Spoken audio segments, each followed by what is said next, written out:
جو خان صاحب نے جج کو بھی کہا ہے کہ جی قانون یہ ہے اور سپریم کورٹ کا فیصلہ ہے کہ آپ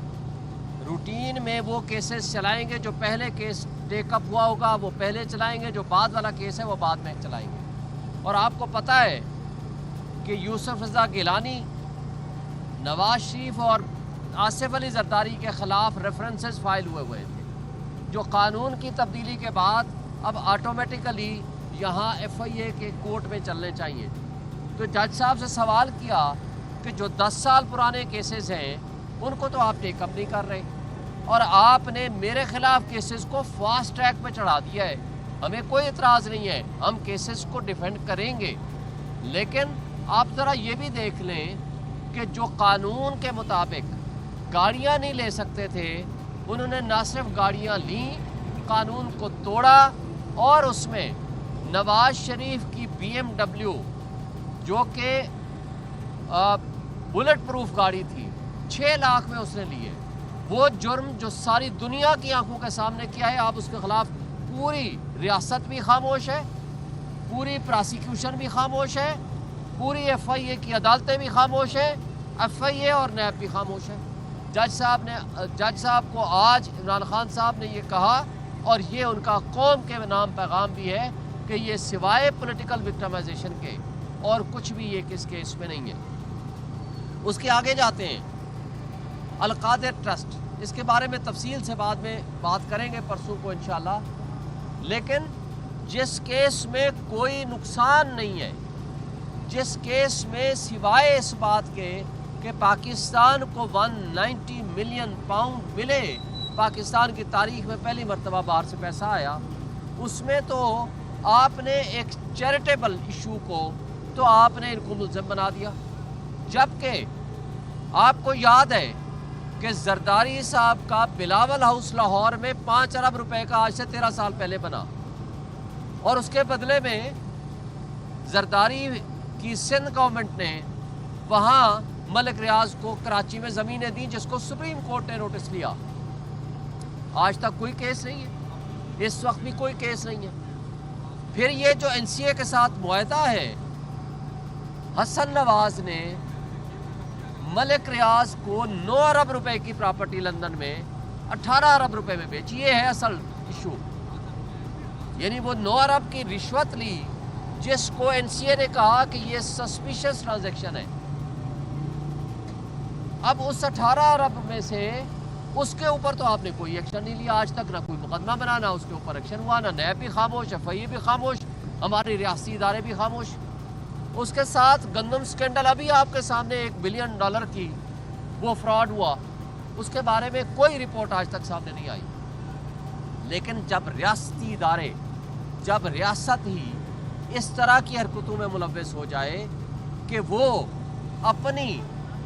ایک ریٹ قائم کرنے کے لیے اور جو آنیسٹ لوگ ہیں ان کے خلاف ایکشن لینے کے لیے اس طرح کی حرکتیں کرے گی، تو لوگوں کا مسٹرسٹ ہوگا، اس ذریعے سے پھر انویسٹمنٹ نہیں آتی۔ اور اس سے آگے جو خان صاحب نے خود کہا کہ آج 2 بڑے معزز جج صاحبان، آپ کو پتہ ہے کہ راولپنڈی کا جج اعجاز آصف صاحب، اس کو ایس ڈی بنا دیا کیونکہ وہ انڈیپینڈنٹ فیصلے کر رہا تھا۔ اسی طرح سرگودا اور میاں والی کے کیسز جنہوں نے فیصلے کیے، اس جج کو محمد عباس کو بھی او ایس ڈی بنا دیا گیا، اور ان ججز کو نوازا جا رہا ہے